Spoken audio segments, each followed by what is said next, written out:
Question 1.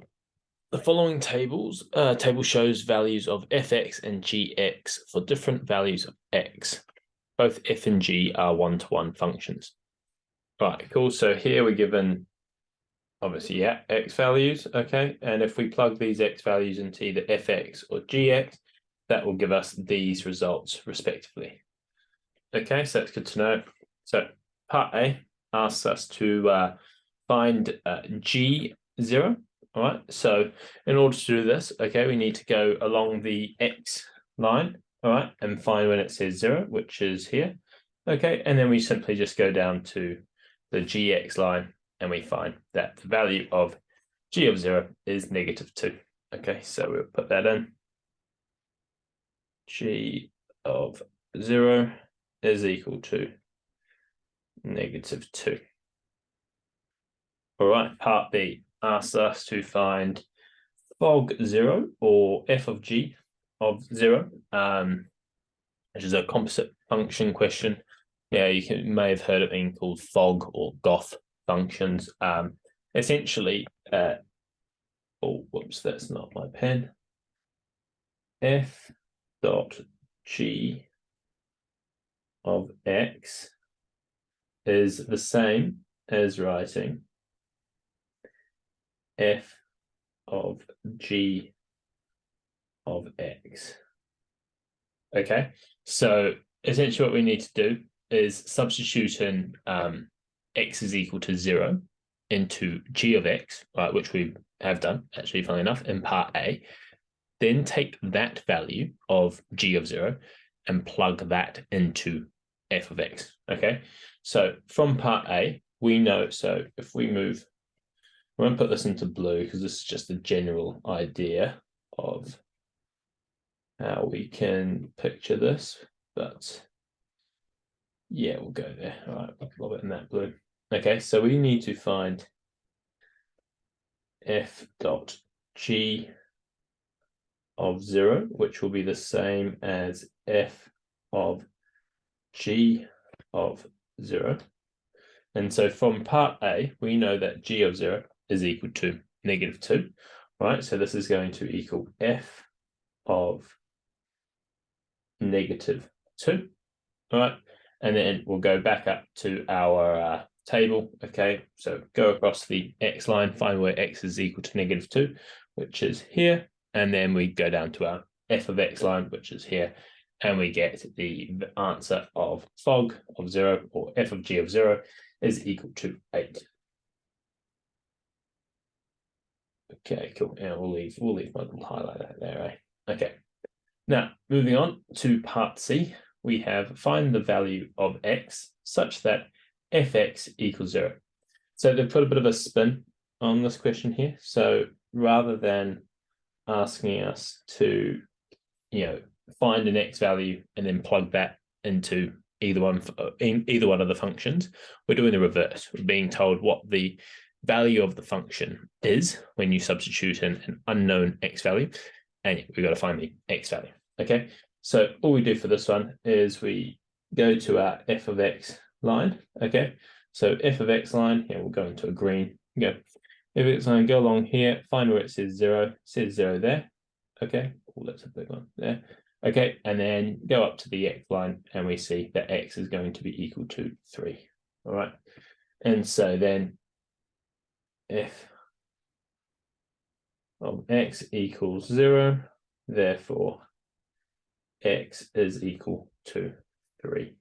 That's what these 3 dots here mean, by the way. Therefore, a bit of a mathy speak for you. Yeah, it can be quite useful in your exam.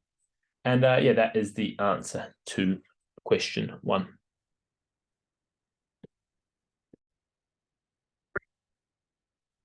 Question 2.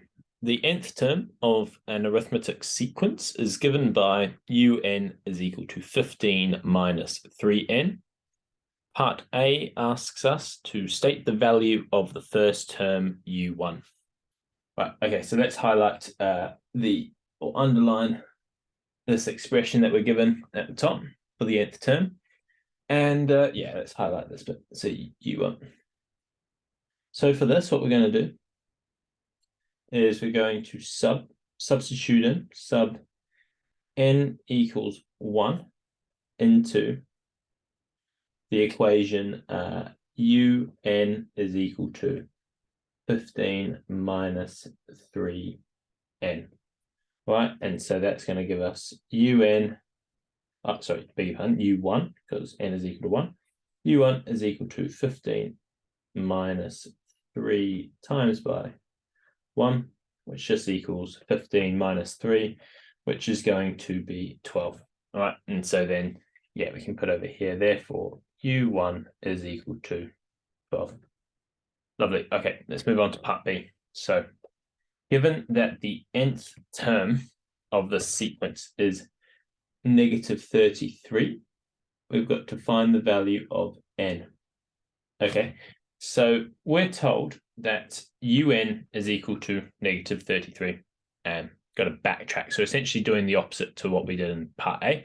We've been given what the value of u, or the nth term, and we've got to unravel it essentially. So what we're going to do is say let un equal negative 33 and rearrange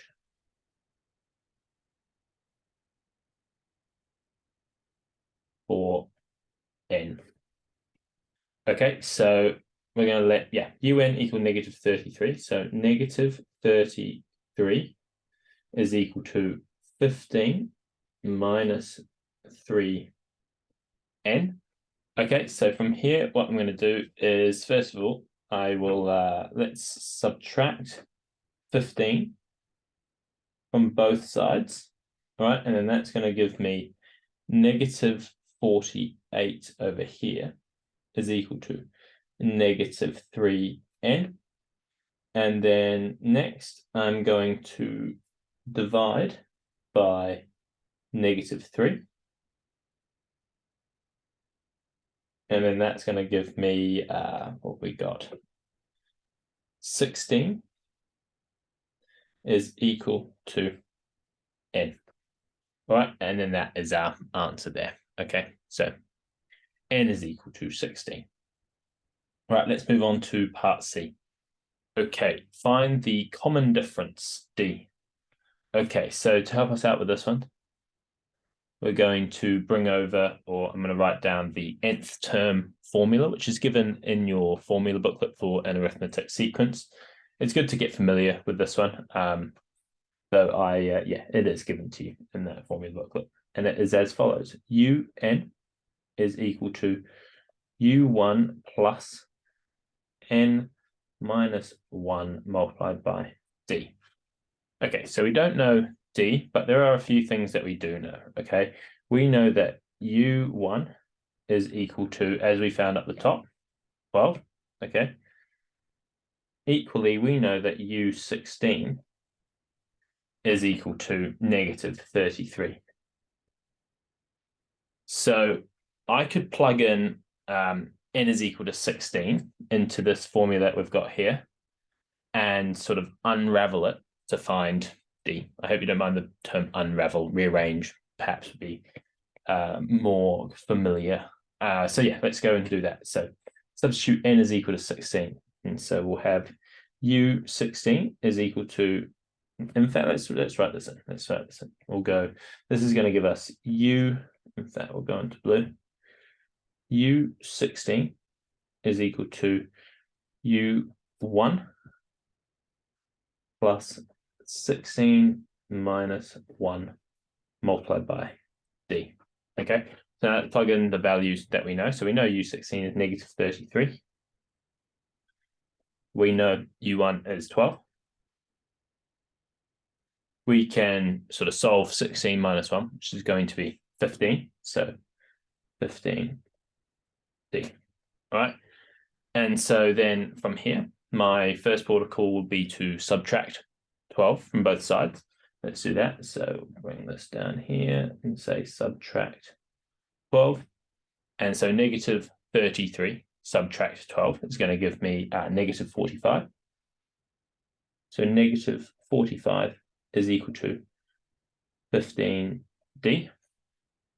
It's not overly accurate, my arrow there, but anyway, okay. And then my next step is going to be to divide both sides by 15, and then that will get rid of the 15 from the right hand side, from the common difference from the d, and so that's going to give me negative 45 over 15 is equal to d, and then we can conclude, therefore d is equal to negative 3.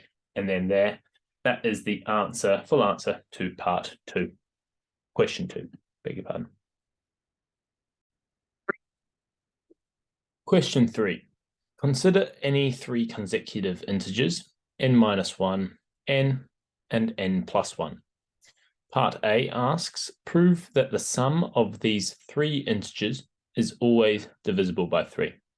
Okay, cool. So let's highlight our integers, our 3 consecutive ones, these guys, and we're going to prove that the sum of these integers is, okay, so always divisible by 3, we'll highlight.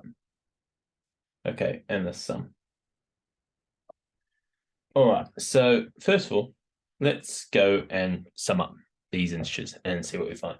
So the sum is going to be n-1 plus n plus n plus 1.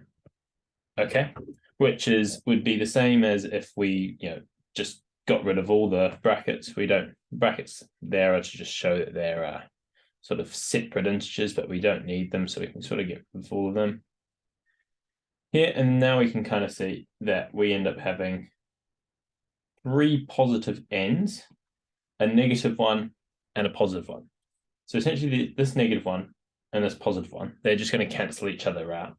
And we get this expression equal to 3n. All right. Now, when we divide 3n by 3, we get n, right?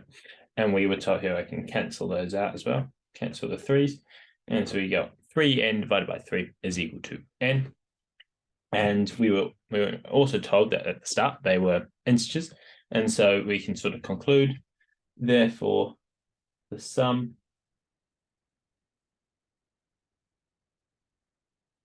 of 3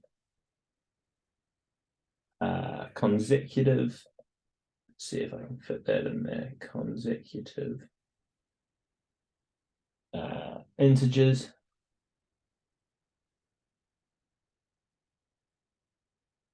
is always divisible by 3. Okay, lovely. Yeah, and that would suffice for part A. Okay, moving on to part B. Prove that the sum of the squares of these 3 integers, so let's take away this. First we'll take sum of the squares of these 3 integers is never divisible by 3. Never divisible by 3. Okay, all right. So first of all, we're going to have to, find the sum of these squares. All right, so this is going to be n-1 squared plus n squared plus n plus 1 squared. All right, now I'm going to go off into a bit of a tangent here and just talk about these n-1 squared and n plus 1 squared. It's quite a common error to just square the 2 terms that are within the brackets. So you go n squared, and then negative 1 squared would be 1, so just call it n squared plus 1. And unfortunately, that would be wrong. Okay, so the best way to attack these questions is to write out the bracket twice. And so that's going to be n-1 squared. Okay, and now if we do that, what have I done? We're going to get, this is going to be equal to n squared minus 2n, all right, then plus 1. Okay, and then equally, if we do that for n plus 1 squared, that's going to equal n plus 1 multiplied by n plus 1. And now if we expand out these brackets, we're going to get n squared plus 2n plus 1. Okay, cool. Now let's put these on the side there, yeah. All right, so now if we go and add all these up, the expressions that we've got n squared minus 2n plus 1 plus n squared plus n squared plus 2n plus 1. Okay, so if we go through here, we can see that this negative 2n is going to basically cancel out this positive 2n at the far end down there.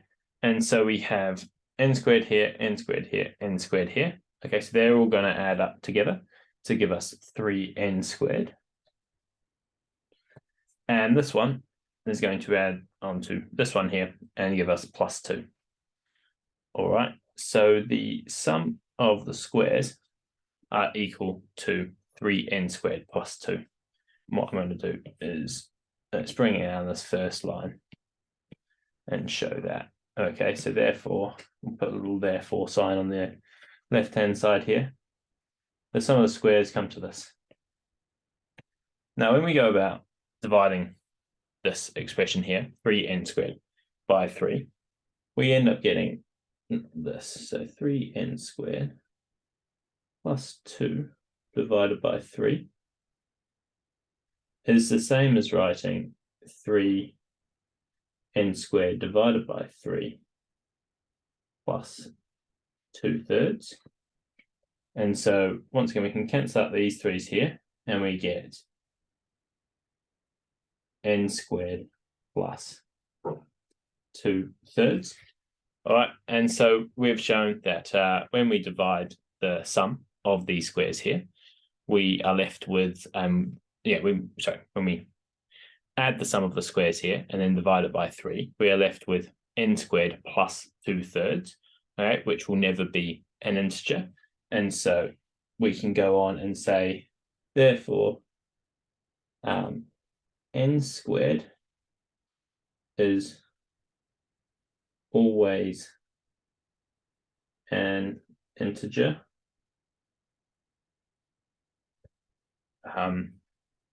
And 2/3 is not, hence the sum of the squares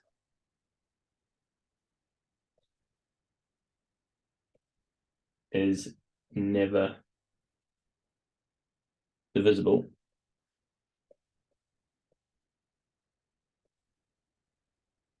by 3.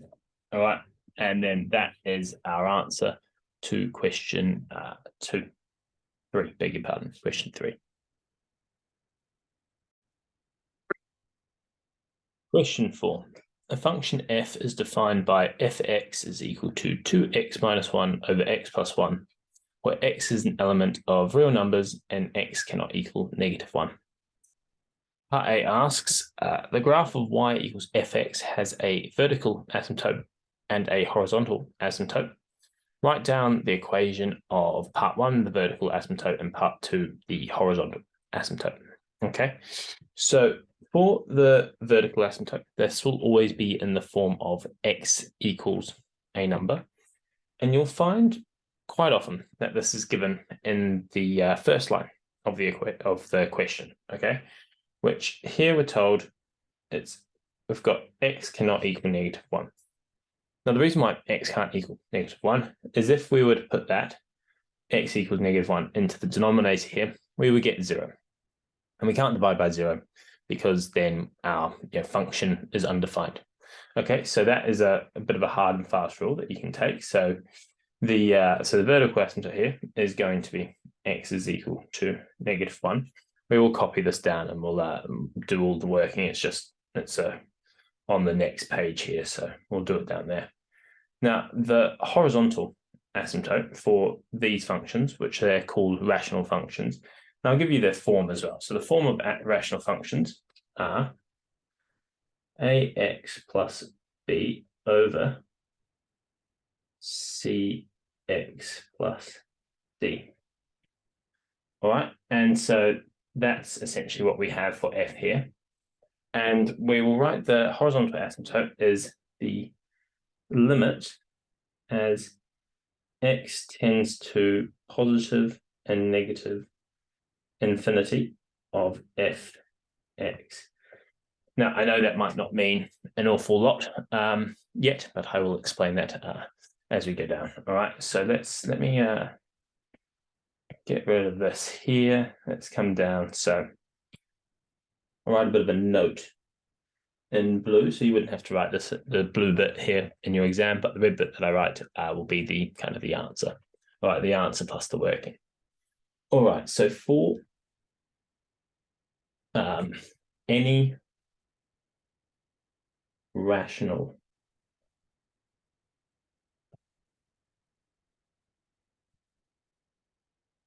function, fx is equal to, I think I just copied here. Yeah, ax plus b, it's made a little small, ax plus b over cx plus d. Our vertical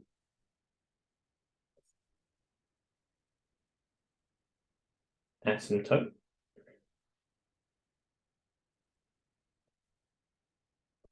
is x is equal to d over c. Sorry, big pardon, negative d over c. Okay, and you'll see that this is essentially the value of x that makes the denominator equal to 0. And so equally, so for the horizontal asymptote,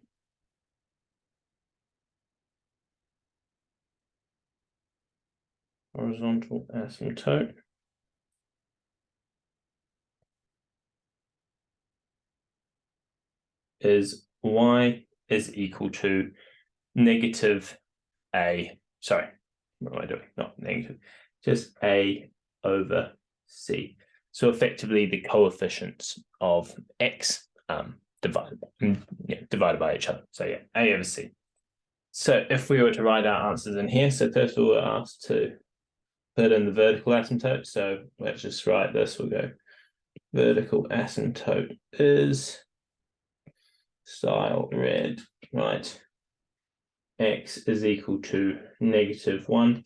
And yeah, as I said earlier, quite often this is given to you in the first sentence of the question, of these types of question. So yeah, look out for that. And then now this idea here, okay, so the horizontal asymptote. So now you can just use this formula here and you'll see that it's 2 and 1. I do want to sort of illustrate this idea or expand on this idea of the limit as x tends to positive or negative infinity. So if we write that down here, limit as x tends to positive and negative infinity of, what do we have, 2x minus 1 over x plus 1, what we end up getting is 2 lots of plus and minus infinity minus 1 over plus or minus infinity plus 1. Okay, now the -1 on the top and the +1 on the bottom will, considering we're working with infinity here, will do very little to the value of this limit. Okay, so specifically all we're going to be looking at is the coefficients of x, or the coefficients of positive and negative infinity. And so what we're going to say is that this is equal to 2. Okay, because effectively this cancels out with this, right? And the -1 plus 1, they basically make no effect. All right, so then therefore what we're going to say. Therefore, the horizontal asymptote, I'm just going to copy this. Oh, what have I done? Brought the y over. Let's make that into red, is y is equal to 2. All right, and so there is the answer for part A. And this idea here for the limit, the reason why I wanted to expand on that idea is this is going to help quite a bit for this next part, so part B, okay, for when we get to sketching the graph. All right, so yeah, going up to part B, we are asked, on the set of axes below, sketch the graph of y equals fx. I'm just going to put equals to 2 here as well. So we got that. Okay, so how about so first of all, let's draw in the asymptotes we have, okay? And we'll do that with a dotted line. So here is, oh, that's not perfect, is it? But we'll line it up. And so that is the equation of the vertical asymptote there. Yeah, I don't think this photocopy was taken straight, but that's all right. Okay, cool. So we got that there. And then also the equation of the horizontal asymptote is going to be y is equal to 2. Right, and so there we have the my two asymptotes drawn. Okay. Though for this question here, we're going to need, so we're saying on your sketch, clearly indicate the asymptotes. So we've got that here. The asymptotes, but equally, and the position of any points of intersection with the axes. We'll just get intersection with the axes. We'll also indicate there. All right. So let's go back down to our working page, and we'll talk a little bit about the how to find the x-intercept and the y-intercept for these rational functions. So I'm going to copy this for any rational function idea here. Let's bring this down. So for any rational function, the x-intercept is going to be as follows, okay, is negative b over a comma 0. And hold on, let's bring this over to here, make it a little smaller. And the y-intercept is going to be when x is equal to 0, and then b over d. Okay, and there you have it.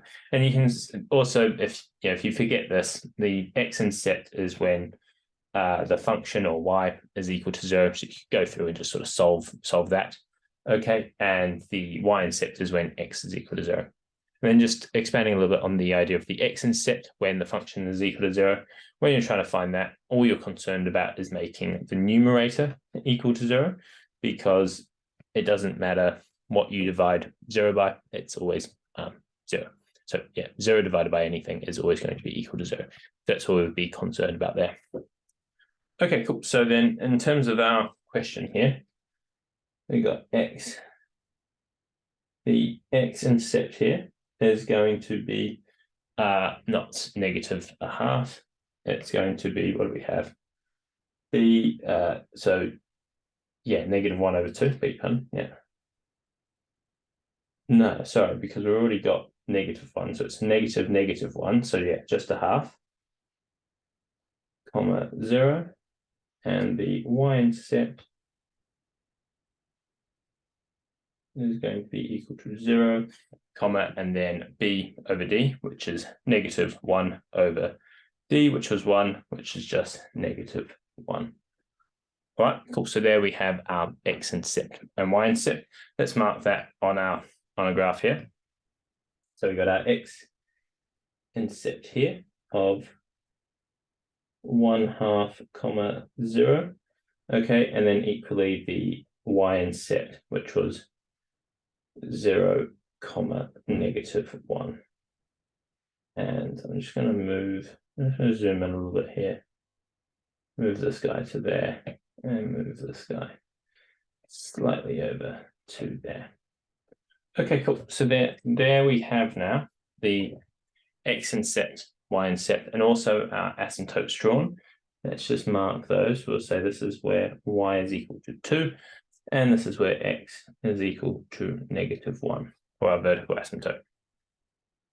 Now, in our part B, we talked about the limits. Sorry, part part 2 of question A. We talked about the limits as x tends to positive and negative infinity. All right. And we found that our function tends towards 2. Okay, so it goes towards this 2 idea. So as x tends towards positive infinity, our line tends towards this line y equals 2, but never quite touches it. Okay, so it never touches it, but it tends towards that value. Okay. Equally, we know as x tends towards negative infinity, so going this way, our line is going to come down, it's going to tend towards this line here. That wasn't very good. Tend towards y is equal to 2, but it won't ever touch that line. Okay, so that gives us a little bit of an indication, or a bit of help as to the shape of our graph. And so we know on the positive side of x, okay, as x increases there, we want our line going towards the line of y equals 2, and equally on the other side, we want our line when it goes to, as x tends to negative infinity, we want our graph tending towards this line of y is equal to 2. All right, and so then when we think about that, this bottom bit is going to, so we've got to go through our y-intercept and x-intercept. And so we'll get a line somewhat similar to this here. Okay, and then as x increases, this line gets closer and closer to y is equal to 2, but never touches it. Equally, as y gets, as y tends towards negative infinity, or as x tends towards -1, all right, we know that our graph, our function tends towards negative infinity.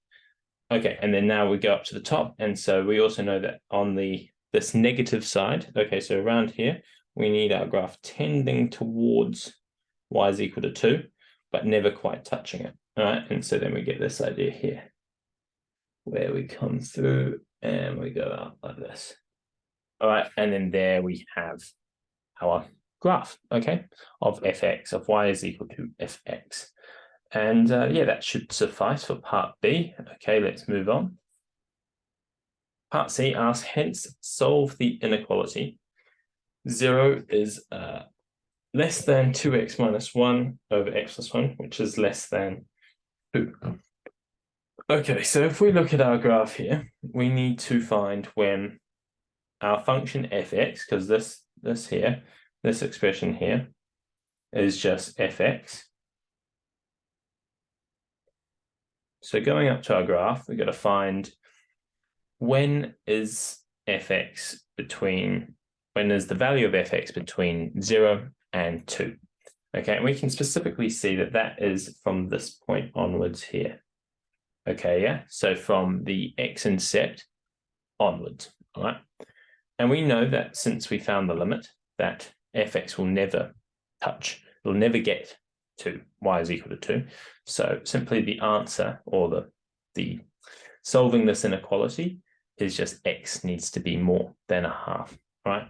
And so we can write that down here and say 4, 0, and then we'll say, what's it, 2x plus 1. Oh, wait, it was minus 1, wasn't it? 2x minus 1 over x plus 1 less than 2. X must always be more than a half. And there is the answer to part C. Question 5. Find the least positive value of x for which cos of x over 2 plus pi over 3 is equal to 1 over the square root of 2. Okay, cool. Let's highlight this idea of the least positive value of x. And then, yeah, I've got a big expression there. Right, so First things first, with this question, I'm going to say let theta equal x over 2 plus pi over 3. And then therefore that means I can say there cos theta is equal to 1 over the square root of 2. Yeah, do that again. Okay, so if you're not familiar with these, with your exact value triangles, I would encourage you to sort of commit them to memory. Here I've got one here. Here is an exact value triangle, which is effectively a right-angled isosceles triangle, where the two sides that are the same length are length 1. And then if you run Pythagoras theorem, you'll find that the hypotenuse is the square root of 2.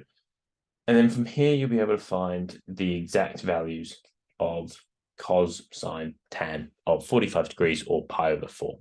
Okay, so here is the triangle here. So therefore, we can say that theta here will have to equal pi over 4. All right, since pi over 4 here, the adjacent side is 1, and the hypotenuse is root 2, and cos of theta is equal to the adjacent side divided by the hypotenuse. Okay, so therefore we'll put theta is equal to pi over 4. Okay, so moving on from this, now let's so now we've got theta is equal to this and theta is equal to this. So we can say there then that pi over 4 is equal to x over 2 plus pi over 3. And if we rearrange this for x over here, let's just go across here. So x is going to equal pi over 4 minus pi over 3, and I've forgotten to times by 2, but we'll bring that in. But here we've run into a bit of a problem, since already, before I even times this by 2, what's in the bracket here? Pi over 4 minus pi over 3. This here, this is less than 0, okay? Which is a problem, okay? Because we need to find the least positive value of x. All right, so we'll note that and say this is less than 0. Okay, so therefore, theta being equal to pi over 4 isn't valid. Well, it would satisfy this equation here, but it's not the least positive value of x. Oh, sorry, of theta. And then this would give us a negative value of x, which would satisfy the equation, but doesn't answer the question because we need the least positive value of x. So here I'm going to give you a bit of a cos theta rule, or you can sort of figure this out from the cos graph if you draw it out. But a bit of a hard and fast rule is, so I'll write this in blue, cos theta is equal to cos 2 pi minus theta, or if we were in degrees, we could put cos 360 minus theta. And so then therefore, okay, if theta is equal to pi over 4 here, then another possible value for theta would be 2 pi minus pi over 4, which is going to give us 7 pi over 4. Okay, because this would turn into 8 pi over 4. There we go, 8 pi minus pi. And so we get 7 pi over 4. All right, cool. So then now let's move on and let's try and use 7 pi over 4 for our theta. Okay, so we'll take this expression here that we had for x. All right, let's substitute in 7 pi over 4 instead of 7 pi over 4 instead of pi over 4. So we'll just, where's my rubber? Get rid of this, lob in 7 pi over 4. Okay. And then now we're going to have to do a bit of working. So let's say this is going to equal 2 lots of. Now to get a common denominator here, we can go with the standard with 12. Okay, so we're going to go with 21 pi. All right, it's because to get 4, the denominator of 4, to become 12, we have to times it by 3. That means we have to times its numerator by 3 as well. So we get 21 pi. Then for the pi over 3, we have to times the 3 by 4 to make it 12. That means we have to times the pi, this pi here, by 4. Okay, so then we go minus 4 pi. And we had a common denominator of 12. All right, sweet. And so then this is going to give us 17 pi 12. Yeah, good.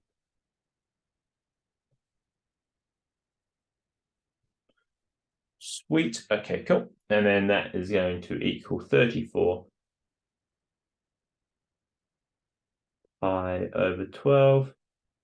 And then to finish up, we have a common factor between these two of 2, so we can change that to 17. Change this to 6, divide them both by 2. And so our final answer is x is equal to 17 pi over 6. Okay, and now that is the least positive value of x that satisfies this equation up here. All right, just to expand quickly on the magic triangle, exact value triangle. Okay, so here, this one here, this is the isosceles right-angled triangle. Okay, where the two sides are the same, length of 1. You can then use Pythagoras to find out that the hypotenuse will be square root of 2. And given it's an isosceles triangle, we know that the base angles have to be the same. So, and we know the angles of the triangle add up to 180. So they both have to be pi over 4 or 45 degrees. Question 6. Consider the binomial expansion x plus 1 to the power of 7 equals x to the power of 7 plus ax to the power of 6 plus bx to the power of 5 plus 35x to the power of 4 plus ... plus 1, where x can't equal 0 and a and b are part of positive integers. And part A asks, show that b is equal to 21. All right, cool. So let's look at what we need here. So obviously we're going to show that b is equal to 21. And we can see from our expansion that b is the coefficient of our x to the power of 5 term. All right, so we're going to need to go to our formula booklet and use the formulas that we have for the binomial theorem, which is over here, and we can see down here. So let's just copy what we've got there, and we'll bring these over. Nice. Okay, cool. And so the main thing that you're going to want to sort of pay attention to here is the general term here. All right, so this idea. So NCR, NCR is equal to a to the power of n minus r multiplied by b to the power of r. All right, and in our circumstance here, x is a and 1 is b. Okay, so if we apply that idea to bx to the power of 5, all right, we can sort of say, well, n is going to be equal to 7, a is equal to x, and b is equal to 1.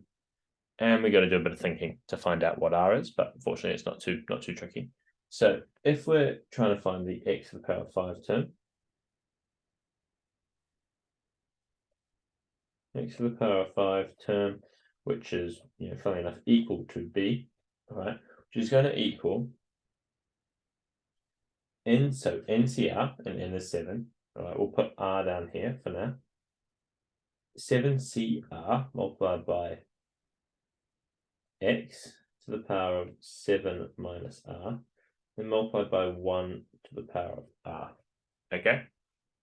And so now we got to think, what sort of value of r do we need to make the power of x equal to 5, all right?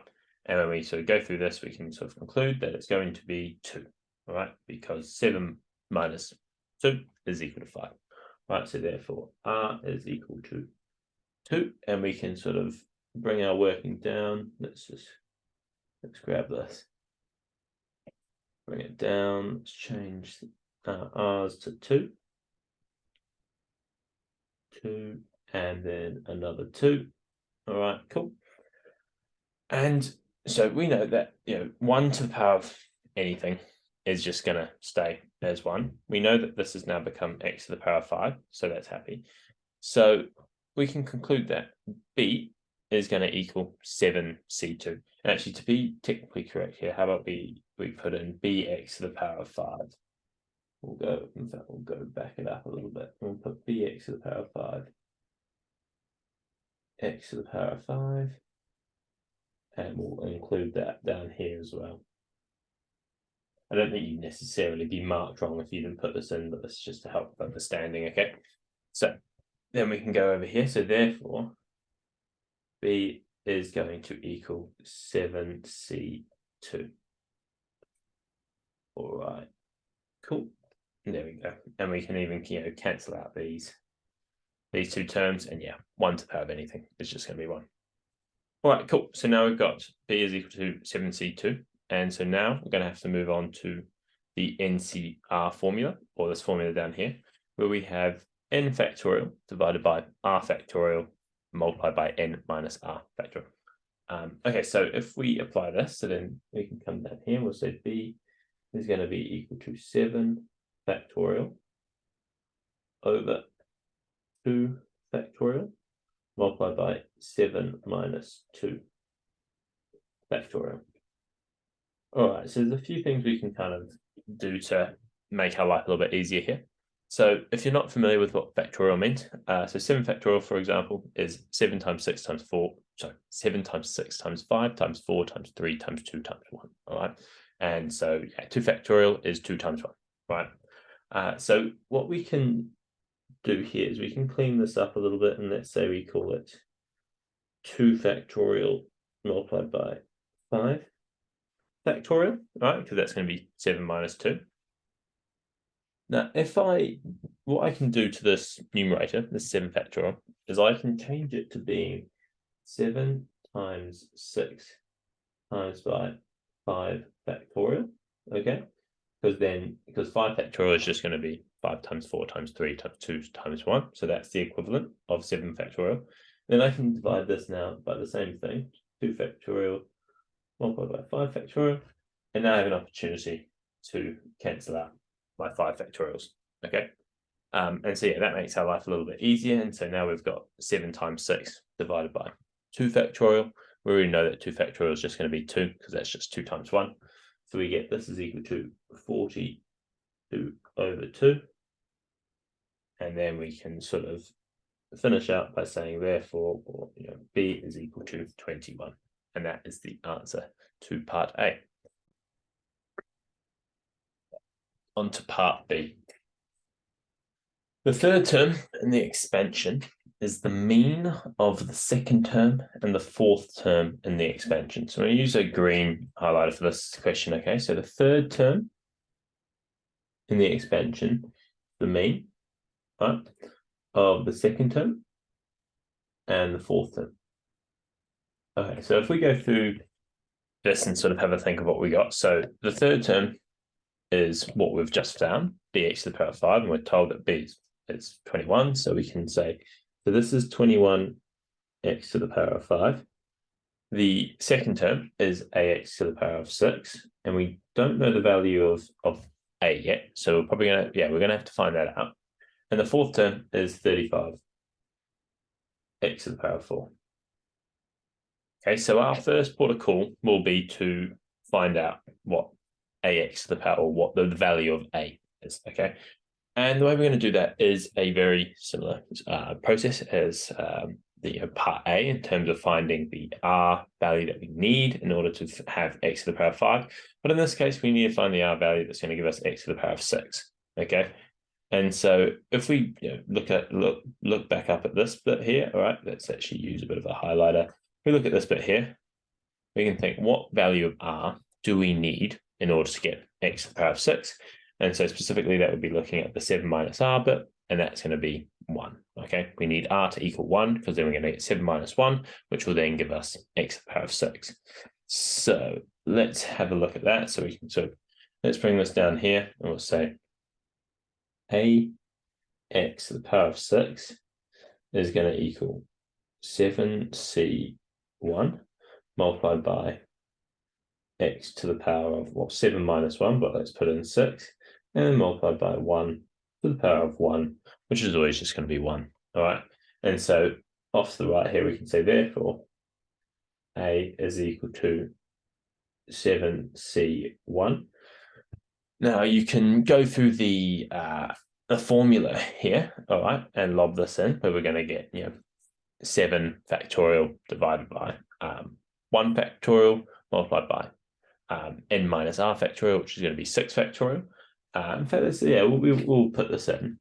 But a bit of a hard and fast rule that you can sort of remember is any number C1 is going to be that number. Okay, so for instance, so here we're going to get, actually, let's write it in. So 7 factorial over 1 factorial multiplied by 7 times, 7 minus 1 factorial, which we should put in as 6 factorial. Okay, and then using a similar idea as before, we could say that this is 7 times by, in fact, let's bring it down to a new line. Yeah, we'll bring all of this down to a new line. Let's bring this down, done. Okay, and so then this is going to be the same as doing 7 times 6 factorial. We know 1's just going to be 1 factorial is just 1 times itself, or just, it's just 1, so that's 1. And so we can say divided by 6 factorial, we can do our cancelling, and then we get left with just 7. Okay, so therefore a is equal to 7, so that's our happy days. All right, so now we know that we've got the second term is 7x to the power of 6, fourth term is 35x to the power of 4, and third term is what we were actually told what b was. So even if you couldn't sort of do the full answer for part A, you can still then at least attempt part B, which is quite nice. So our second term, so this one here, so 7x to the power of, beg your pardon, no, our third term is the mean of the second and fourth term. So 21x to the power of 5 is equal to 7x to the power of 6 plus 35x to the power of 4 divided by 2. Okay, so that's the way to calculate the mean of two numbers or two terms, or you add them together and then you divide by the number of terms that you have, which we have 2 here, so we divide by 2. All right, and cool. And so here we have an expression where we're going to have to do some manipulation, sort of figure out what we'll do from here. So first things first, what I think is a good protocol is just times both sides by 2, and so that's going to give me 42 x to the power of 5 here is going to give me 7x to the power of 6. I'm going to end up going on to the next page here, but that shouldn't be a worry. Okay, so here we have a couple terms. So what we could also do now is divide both sides, we could divide all sides or everything here by x to the power of 4, which would leave me with 42x multiplied by 7x squared plus 35. Okay, and then now if we bring everything over to one side, and actually what we'll do is bring this over to the left a bit, make it a bit smaller.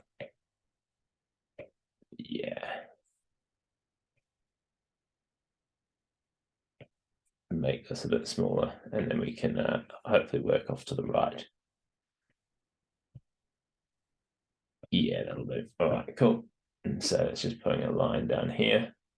Well, we can bring all this to one side, and we can get 7x squared minus 42x. So I am subtracting 42x from both sides here. If I subtract 42x from this side, it's going to equal 0. And we get plus 35. And then this is equal to 0. All right, and so now I have a quadratic for which I could could just lob into the quadratic formula. So we can simplify it and then attempt to factorize. Now, I don't recommend spending too much time in trying to factorize something because sometimes it can't be done. But yeah, always sort of briefly think to yourself, can I factorize this? Because it is more efficient than sort of plugging it into the quadratic formula.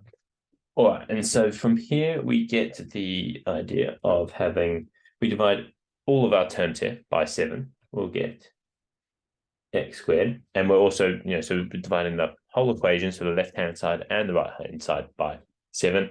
And if we divide 0 by 7, we just get left with 0, okay?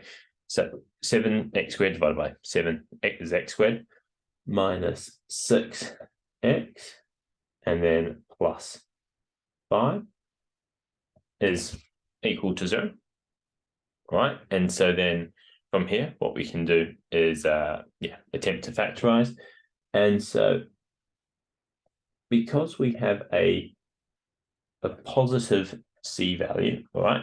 Or actually, first things first, what we're going to look at is the coefficient of x squared. 9 times out of 10, that is going to be just 1, right? Which is quite nice. So then we can sort of start our factorization with just x and x, okay? And so now we look at our c term, right? Our c term is positive, which means the sign within our brackets, they're going to have to be the same, all right? If it was negative, then that means they're going to have to be different, right? And so now I say the same, that means they can be plus and plus or minus minus. And you may ask why, how do you figure that out, or where do you go to from here? And the place we go to is the beta, okay? And we see that that's negative, all right? So we're going to need minus minus, all right? And we think now, what are factors of 5 that add up to 6, all right? And it's quite fortunate 5 is a prime number. It only has 5 in itself, so 1 in itself, and that 1 plus 5 is 6. That's quite fortunate. So we get x minus 5 and x minus 1 is equal to 0, okay? And so therefore, the possible values of x are x is equal to 5 and x is equal to 1, right? And then there is the answer to part B. And question 6.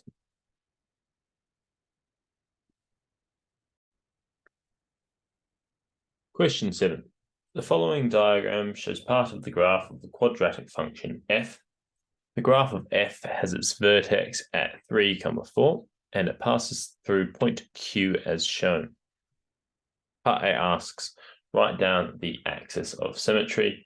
All right, I'm going to note this is only 1 mark, so there's no calculation really needed for this, okay? So the axis of symmetry, the formula for this is in your formula booklet, though we don't actually have the function for f. So we can't actually use the formula for this.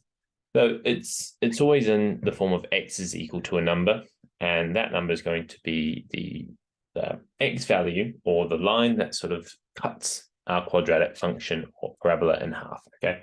And so if we think here, if we've been given the vertex, if we have that vertical line coming through here, that's going to sort of cut our parabola in half, and it goes directly through the x value of the vertex, all right? So this is quite simply x is equal to 3, all right?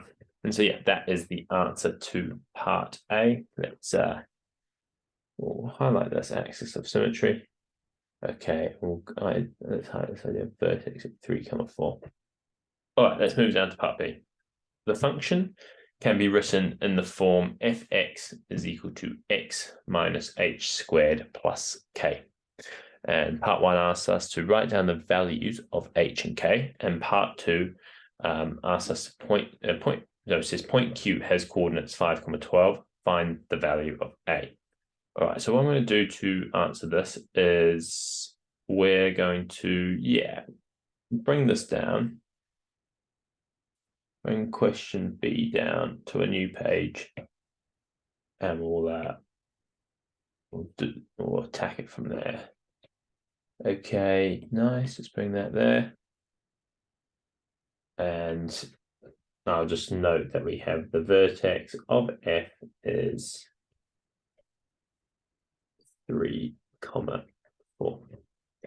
Now this form here, fx is equal to a multiplied by x minus h squared plus k, is known as vertex form, okay? Where the vertex is going to be, well, you can think about it is going to be the value of x that makes this bracket here equal to 0, all right? And then k will be the y value, all right? Where you can sort of wrap your head around it a little bit, I suppose, is the x minus h squared, so an expression squared, is always going to be more than 0. Okay, oh, that's the wrong way around. I meant to do it like that. It's always going to be more than 0. Okay, so the smallest value it can take is 0. And then, so therefore, the smallest value that this fx can take is going to be 0 plus k. All right, so if we find the value of x that makes the bracket equal to 0, then k will be the y value and will be the minimum point or the vertex. All right, so without further ado, let's go through this. And so therefore, because this is in vertex form and we're given the vertex, all right, this is h is going to equal 3 and k is going to equal 4, right? And so yeah, that's the answer to part B(I) or part B1. Moving on to part 2. Right, we are told that point Q has coordinates of 5, 12. Right, and now we got to find the value of A. All right, so now what we're going to do is plug in x is equal to 5 into fx. Or well, we know that f of 5, or when we plug in x is equal to 5 into our function f, the value should be 12 at the end. So what we're going to do is, let's say that sub x is equal to 5 into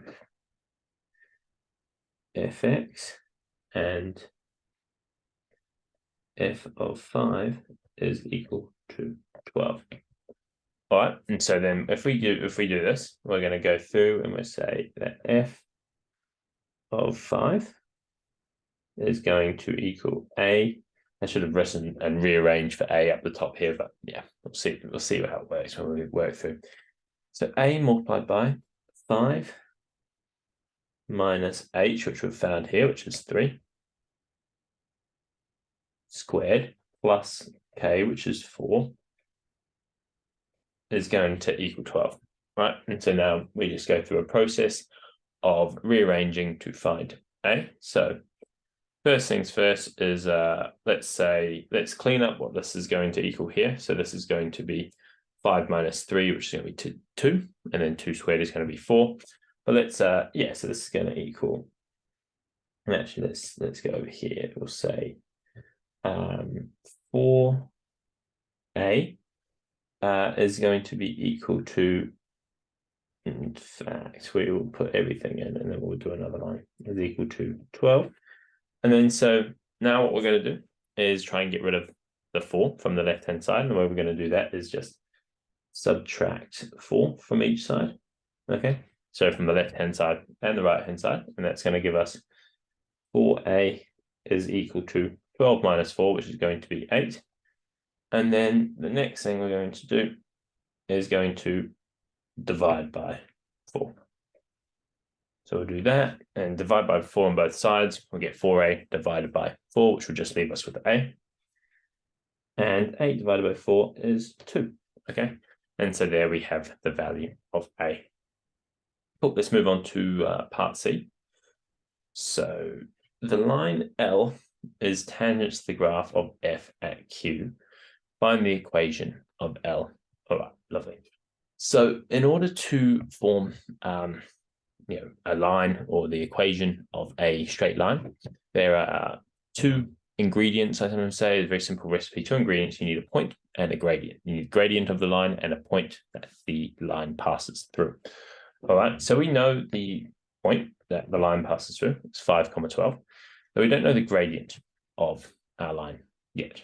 Okay, so the way we're going to find the gradient is by differentiating our function f. All right, so find the first derivative, which we can also referred to as the gradient function.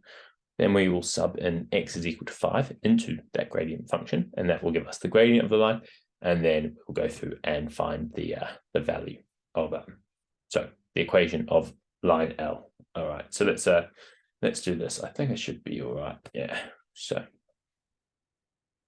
let's copy this, bring this down to here, make it a bit bigger. Yeah, that's cool. And let's just jot down what fx is going to be. So fx is equal to 2 multiplied by x minus 3 squared plus 4. Okay, so in order to differentiate this, the easiest way is going to be to expand it out and then have it as just a polynomial in terms of x, and then we'll just differentiate each term. So let's go and do that. So we'll expand out fx. And so a common error that's made when expanding out, a bracket like this, is to say that it's going to be, saying this equals x squared plus 9. Sort of just squaring both terms. Unfortunately, that's not correct. All right, so you've got to either think of it as x minus 3 multiplied by x minus 3, and then run through the FOIL idea where you do the first and then the outers and then the inners and then the last. Or if you sort of get the hang of it, you can sort of run through it this way, where you sort of go, well, the first are going to be x squared, then I'm going to get 2 lots of negative 3x, which will then give me negative 6x, and then we'll get negative 3 times by negative 3 on either end, which will give me plus 9. Cool, and then we get plus 4 on the end.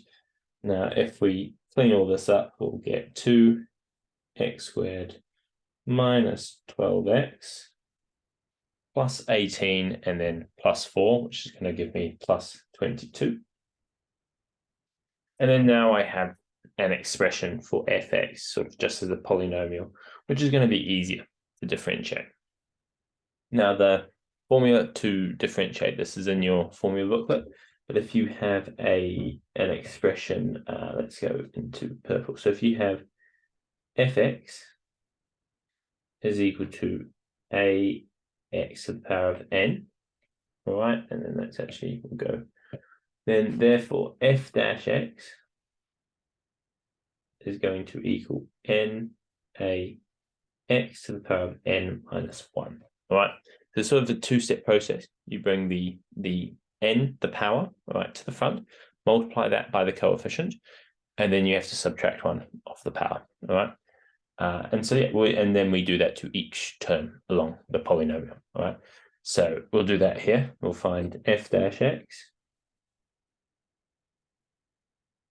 Okay, so with the first term, 2x squared, I'm going to bring the 2 from the power 2 to the front and multiply that by the coefficient, which is also 2, which is going to leave us with 4x. All right, and then sort of a hard and fast rule that you can remember for x to the power 1 term, or just x terms, is you just drop the x. Okay, it's pretty easy to just remember that. So we just drop the x there. So our first derivative, or gradient function, of fx is 4x minus 12. Now, in order to find the gradient of the line L, so the tangent to the graph at point Q, we're going to have to substitute the x value for point Q, which is 5, all right, into our first derivative. And then that's going to give us the gradient at this point up here, all right, which is a relatively steep gradient. And we'll see that it's the gradient that we find is going to be relatively steep as well. Okay, so let's substitute x is equal to 5 into this. That's all right, and we'll write sub x is equal to 5 into f dash x to find the gradient of our line L, which I'm just going to represent as ML. Okay, And so we'll do that, and we're going to get, let's bring everything over as well so I don't run out of room. And we'll go f, comma, 5. F dash 5 is equal to, 4 multiplied by 5 minus 12, which is going to equal 20 minus 12, which will be equal to 8. All right, so then therefore the line of the gradient of line L is going to equal 8. And so now we have, our gradient, which is great. So we have a gradient of our line L, and we have a point that it passes through, which is Q, which is 5, 12. And so there are two ways you can go. The formula that's given in your formula booklet is called the point gradient formula. You can use that, or otherwise you can sort of just use the idea of y equals mx plus c, so the standard sort of, so what do they call that? The gradient intercept form of a line.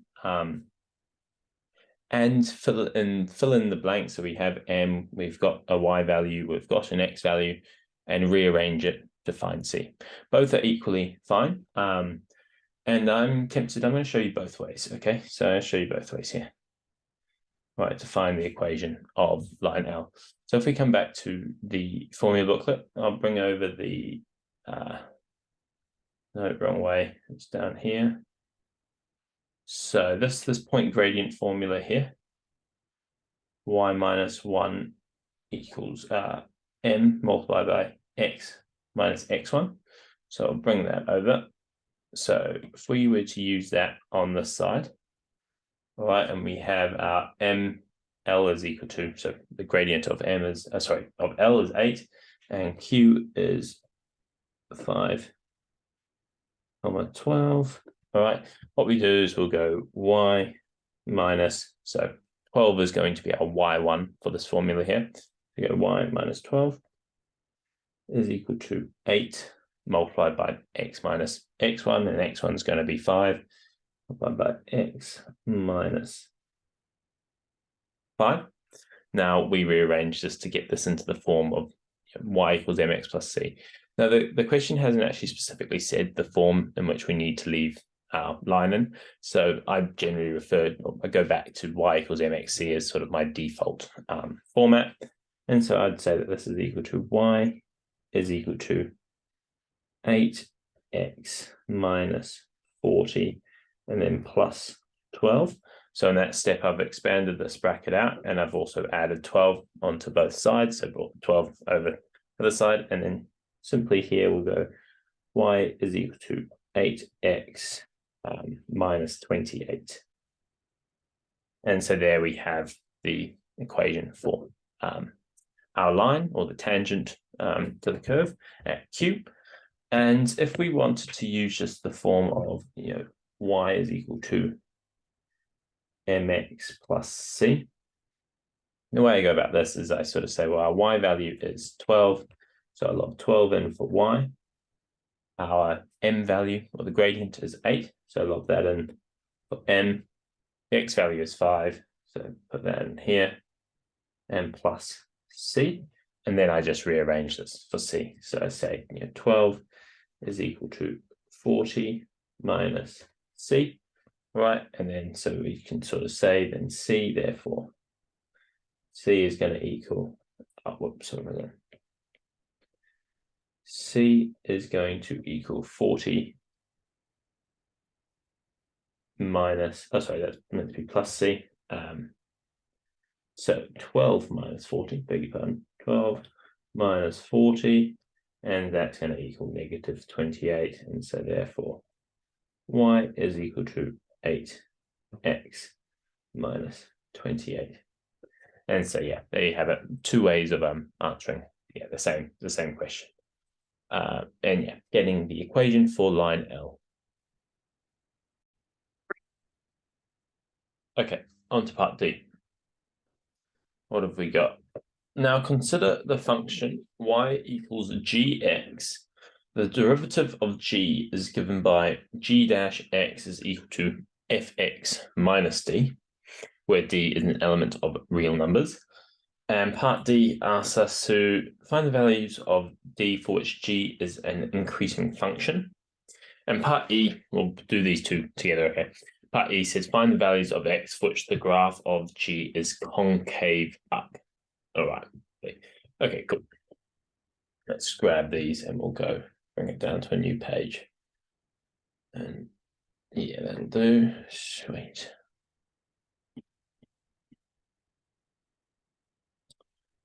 Okay, lovely. So this G, the gradient for G, which is given by this G dash X idea, right, is given by fx minus d. Now, in order to have an increasing function, what we need is the gradient for G, or the gradient for the function, to be positive. All right, a positive gradient is an increasing function. All right, and we figured out from before that if we look at, so fx is equal to 2x minus 3 squared plus 4. So therefore, g dash x is going to equal this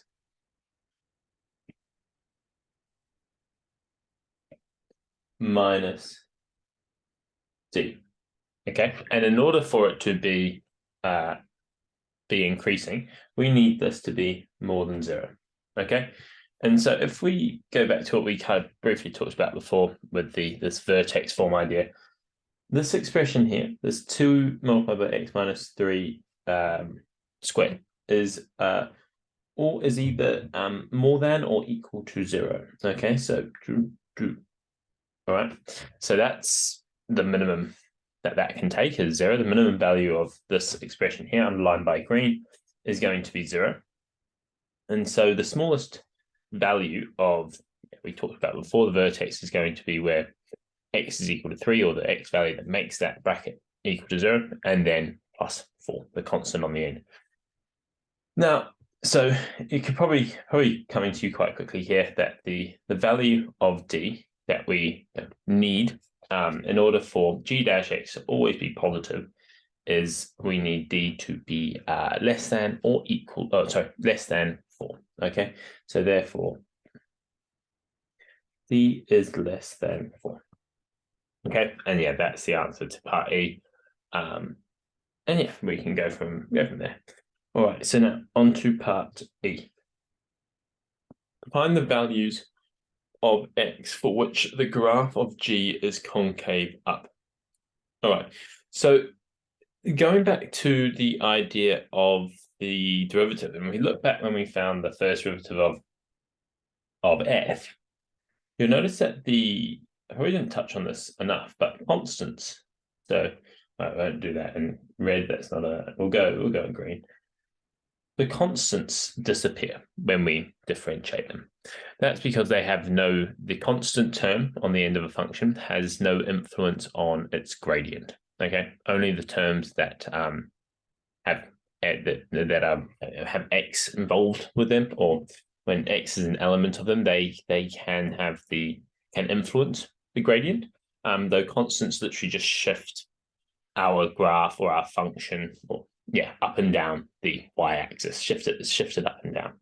All right, so if we go back to part E, and we're seeing here, so we got to find the values of x for which G is concave up. Now, if G dash x is going to be equal to, if G dash x is equal to, fx minus d, which we'll say is 2x minus 3 squared plus 4 minus d, or equally, we could even say, we could take our expanded version from up here, and we can copy, paste that down here, get rid of all that, 2x squared minus 12x plus 22, and then we'll also have that minus d on the end. Okay, so then therefore second derivative of g dash x is just going to equal the same as the first derivative of f, okay? Because all we've done, the only difference between the first derivative of g, or g dash x, and f dash x, or fx, is this d element, all right? So then if we were to then take the second derivative of gx, the d and everything else would just drop off, right? The constants will just disappear. Okay, and in order to find a concave up function, or to find the value of x for which a graph is concave up, we need to find when the second derivative is more than 0. I've probably touched on that before, but here we'll say we need to find when g dash x is more than 0. Right, so then we need to find when f dash x is more than 0. And we had the expression for f dash x up above, so which is equal to, in fact, how about we put it over here? We'll add it on the end of this, oops, which was 4x minus 12. So we need f dash x to be more than 0, which we'll put in down here as well. Let's say 4x minus 12 to be more than 0. Now we just need to rearrange this. So we need 4x to be more than 12. All right, and then we divide both sides by, so this is where I added 12 on each side. So I brought the 12 over to the other side. Now we're going to divide by 4 on each side. We're going to get x is more than 3. And there are the values of x that make our graph g concave up, or the function of the values of x for which the graph of g is concave up, I should say. And there is the answer to part E and the full answer to question 7. Question 8. Consider the functions fx equals 1 over x minus 4 plus 1, for x cannot equal 4, and gx is equal to x minus 3, for x is an element of all real numbers. The following diagram shows the graphs of f and g. Okay, lovely. The graphs of f and g intersect at points A and B. Coordinates of A are 3, 0. And yeah, part A asks, find the coordinates of B. Okay, so first things first, I want to look at these functions that we've got up here. So f of x and g of x. And I just want to touch on this idea of x not being able to equal 4. And so that will be the vertical. It's not the question here, but if we were asked what's the vertical asymptote for the graph of f or this function, it would be x is equal to 4. And that is that line there. Okay, so that's the vertical asymptote there. But yeah, so it's a bit of a side idea, but just thought I'd let you know. Okay, so in order to find the coordinates of B, we're going to have to find when fx and gx are equal to each other. All right, this will provide us with 2 possible x values. We're already given 1, which is when x is equal to 3. Okay, so we want the other one. So we'll find the other x value. Then we're going to substitute that x value that we find into either f of x or g of x to get the y coordinate for B. Right, I'm going to recommend using g of x because it's easier. That's the only reason why. You could use f of x. You could be doubly sure and throw it into both and make sure that they give you the same y value or the same value, and then you can sort of double check or be certain of your answer. But yeah, right, without further ado, let's go and do that. So first things first, let's say, so we're going to want to find when g of x is equal to f of x or vice versa. G of x was x minus 3 and f of x was 1 over x minus 4 plus 1. Okay, first things first, I'm going to want to add 1 to both sides. Subtract 1 from both sides. All right, let's get rid of this 1 here. Okay, so let's go down here and we'll go subtract 1 from both sides. X minus 3 minus 1 will give us x minus 4. Okay, x minus 4. And now this is going to just equal 1 over x minus 4, because we've got rid of this plus 1 over here by subtracting 1. Okay, cool. So then next step, we what we'll do is let's multiply both sides by x minus 4. Okay, and then that will get rid of this denominator of x minus 4 on the right-hand side. And so we go x multiplied by x minus 4 on both sides. And funnily enough, we'll see, we've got x minus 4 on the left-hand side. So that's just going to turn into x minus 4 squared. Okay, so we'll do that, lob it into brackets, go x minus 4 squared equals 1. All right, and then so from here, what we're going to want to do is take the square root of both sides. And so let's have a look at what that's going to look like. So square root both sides. Yeah, I'll just do that. Square root both sides. Okay, and so the square root of x minus 4 squared will be just x minus 4. Lovely. And now this is the common mistake our students can make for when you square root numbers. You always want to give the answer as plus and minus. Okay, it can be both of them. So that's a bit of a hard and fast rule you can remember for all even powers, or sorry, even roots. So yeah, the square root of 1 is plus and minus 1. Square root of 4 is plus and minus 2. Square root of 9 plus and minus 3. So on. I think you get the picture. Okay, very easy mistake to make in your exam, right? So yeah, all even roots, not odd roots.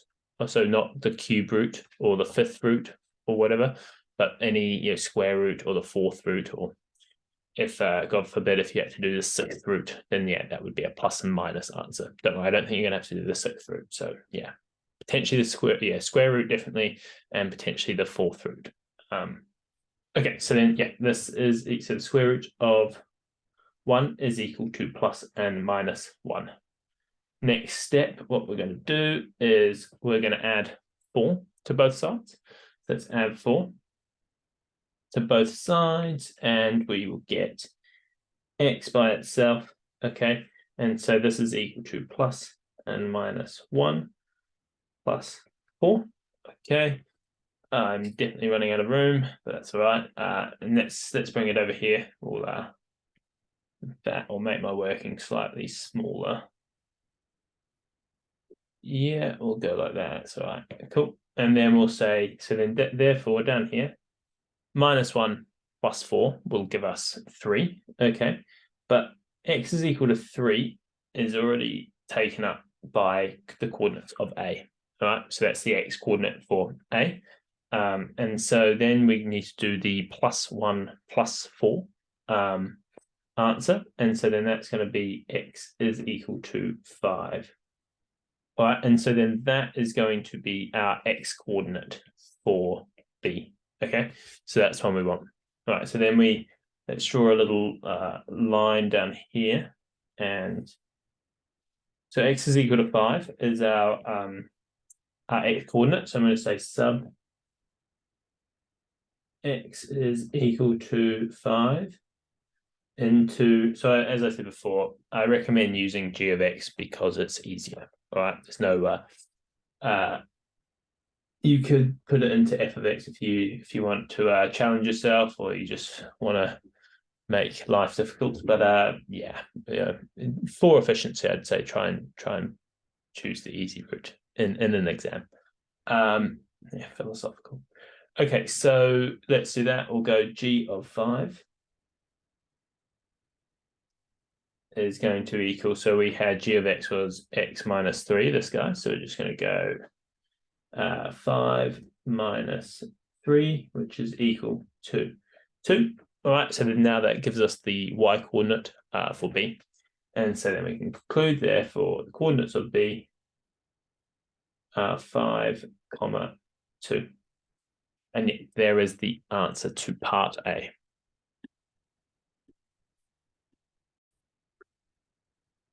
Okay, on to part B. In the following diagram, the shaded region is enclosed by the graph of f, the graph of g and the x-axis. Oh, sorry, the x-axis and the line x is equal to k, where k is an integer. All right. The area of the shaded region can be written as ln p plus 8, where p is an integer, and we are asked to find the value of k and the value of p. Right. And right, so this is this question is going to require a lot more. All right, let's highlight this idea of we can write it as ln p plus 8. Okay, and yeah, we're going to find the so that's going to be the area here.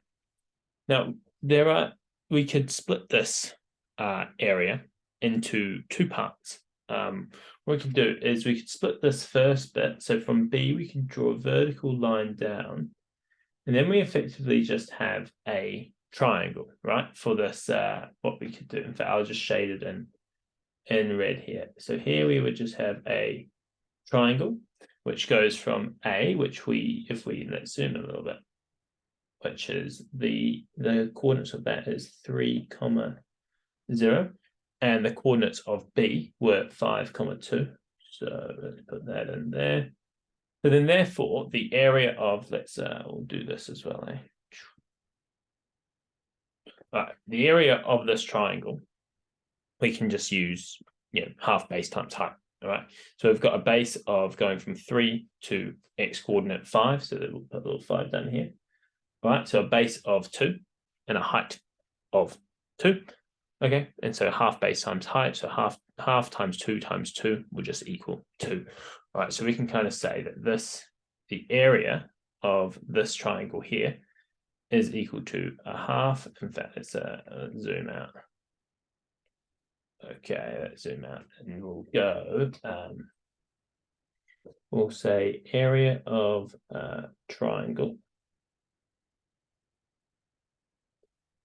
and we'll say that this is equal to half multiplied by the base. So this would be from 5 minus 3, but we know that's just going to be 2, so let's just put that in. So 2, and the height is from y is equal to 0 up to 2, so 2. Okay, half 2 times 2 is going to be 2 units squared. Okay, cool. So that can be our first, that's the easy part done. And then now if we look at this next part, okay, we have the area of effectively the graph of f between x is equal to 5, all right, and x is equal to k, all right, and we know that that is going to be essentially 2 units less than ln p plus 8. So this is going to have to equal, this area is going to have to equal, we'll just say A is going to have to equal ln of p plus 6, because when we put them together, they give us ln p plus 8. All right, so that's going to be the tricky part.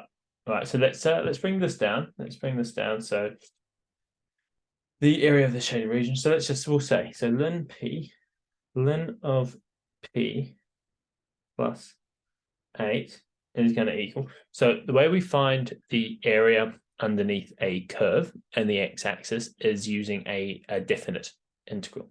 Okay, so this is going to be equal to the definite integral of f of x. So from x is equal to k to x is equal to 5 of f of x dx, okay, plus the area of the triangle that we just found. So let's just log that in. So I'm going to say plus 2 units. 2. We'll just call it 2 because we're given it here as ln p plus 8. Okay, so first thing that I reckon we should do is let's just subtract 2 from both sides. And so we can say, we'll just log that down here. So therefore, ln p plus 6 is going to equal to the definite integral of f of x between k and 5. And how about we take away f of x here? I'll put this into blue. Where are my favorite colors gone? How do I do that? All right, we won't bother. What was f of x? Was 1 over x minus 4 plus 1, and then dx.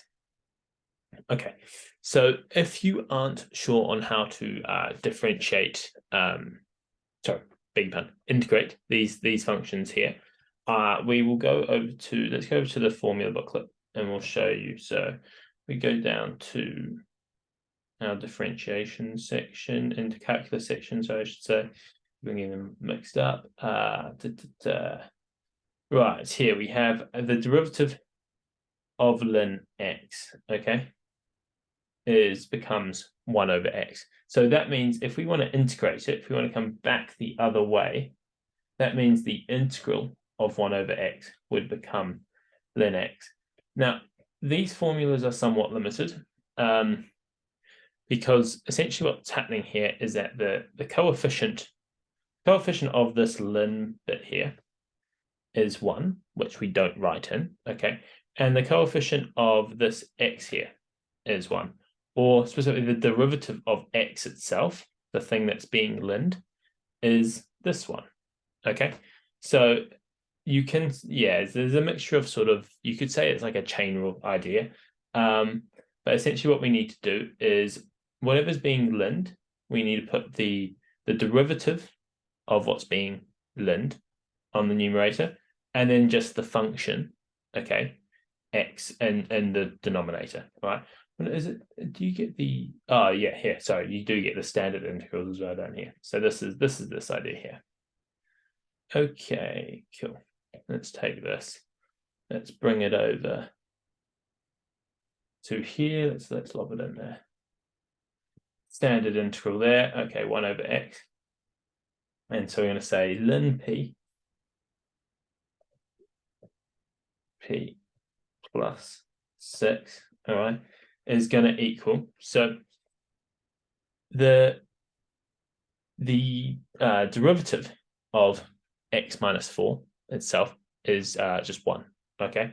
So this is going to have to equal just ln of x minus 4 plus, and then the integral of 1 itself is k. Sorry, is x, beg your pardon. And then we'll put our little bar. You can use square brackets here or use a bar if you like, and then we'll put k and 5. All right. A little trick you can do for when you're integrating, or you'll find that the majority of students, they learn differentiation first and then they use integration, and they tend to be slightly better at differentiation. So a little hint is just if you're not sure of the correct answer or the integral, just fire it in. So just go in and then think, okay, what would this turn into if I were to differentiate this? And you can go back to your formula booklet, and most people would be able to realize that that's going to be 1 over x minus 4, and then you're happy. And then also that way, if there is a small mistake, it makes it. If you think it might be a small mistake, but you're not quite sure where, you can always do that little trial and error, and then usually that will highlight the mistake, or the extra that you're going to have to lob in, the compensation that you're going to have to do.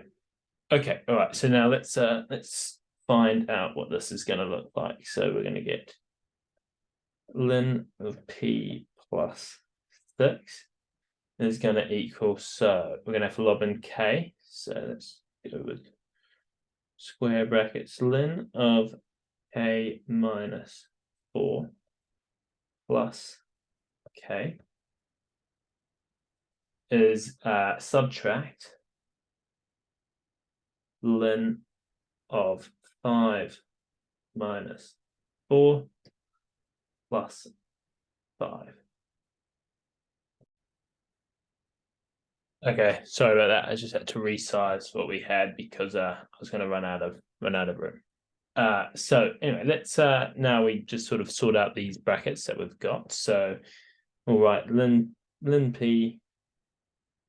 of p plus 6 is going to equal ln of k minus 4 plus k, subtract ln of 1 minus 5. Okay, cool. Now, a little hard and fast rule that you can remember, it's not actually given to you in your formula booklet, but if you remember that the power, any number risen to the power of 0 is equal to 1, okay? So that means log to the base of anything of 1, okay? So here, so this is log to the base e, okay, ln is always, these are always equal to 0. Let me kind of just clear what I just set up with a little rule off to the side here, okay? So log to the base of any number, I'm just going to put a, okay, of 1 is equal to 0. That's because any number to the power of 0 is equal to 1. All right, and so you are given the formula that you are given here is this one here, which you can use to sort of unravel logs, logarithms from exponents to logarithms, and from that there you can sort of find out that here this sort of idea here. All right, okay, so that means that's going to equal 0, and so then we can sort of keep going and say ln of p plus 6 is going to equal ln of k minus 4 plus k minus 5. Now, if we look at this, we can see that there is essentially k minus 4, this bit here, this is going to have to equal p. All right, and then this bit here, this is going to have to equal positive 6. All right, and so then if we just sort of bring this off to the right hand side, let's say, if k minus 5 has to equal 6, okay, then therefore k will have to equal 11. All right, 11 minus 5 is 6, and then now we can substitute that into our k minus 4 idea. I mean, say p is equal to k minus 4, which is 11 minus 4, which is going to equal 7. All right, and so then we can sort of put our answers over here of k is equal to 11 and p is equal to 7. And there we have it. That is the answer to part B. Okay, question 9.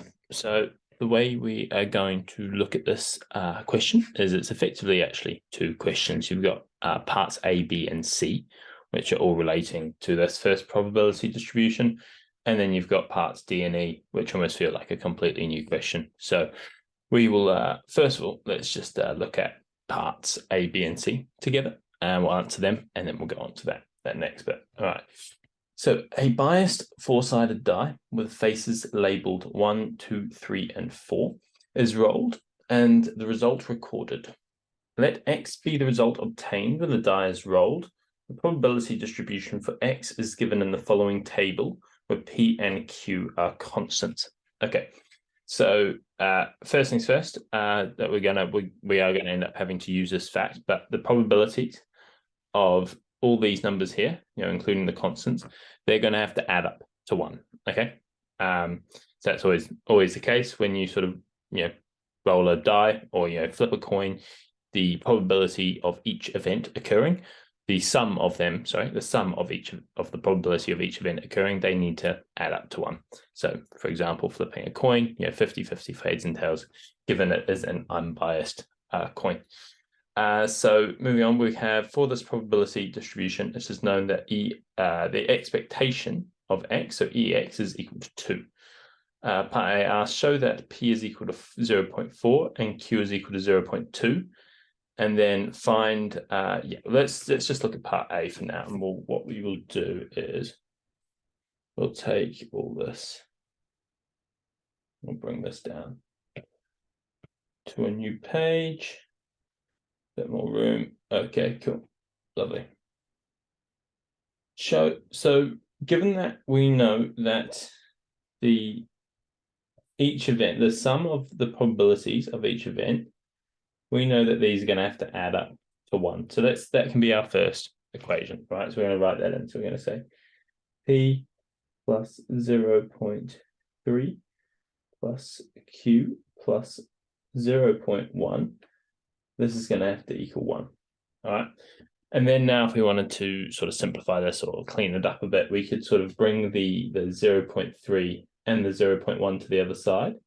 All right, so we can subtract that. So the sum of them would be 0.4. So if we did that, come down to a new line and say subtract 0.4 from each side, that would give us P plus Q is equal to 1 subtract 0.4, which is 0.6. All right, cool. So there is a start. Okay, so there is an equation in terms of P and Q. And funny enough, we can see that if P was 0.4 and Q was 0.2, that would satisfy this equation. But now to completely show that, to confirm this, we're going to have to use this information here that the expectation of X, so the expected value of X, is 2. Now the formula for the expected value of a probability or of a probability distribution is given to you in your formula booklet. Let's just go have a look. And so that is going the wrong way, sorry. Down here we have expected value of a discrete random variable. All right, so here in fact we'll include the little SL bit so you can see whereabouts in your formula booklet it is. Okay, and so this bit states here, let's lob that up there, that EX is equal to X, little x, which is this line up here, that line up there, multiplied by the probability of that given X value occurring. Okay, and it's the sum of that. That's what this sigma sign equals. Okay, so that means EX, which we are told is equal to 2, will have to equal, 1. So that's taking up the 1 bit there, multiplied by P, okay, because that's the probability of X being equal to 1. All right, then moving on, so then we're going to have to add up the next one.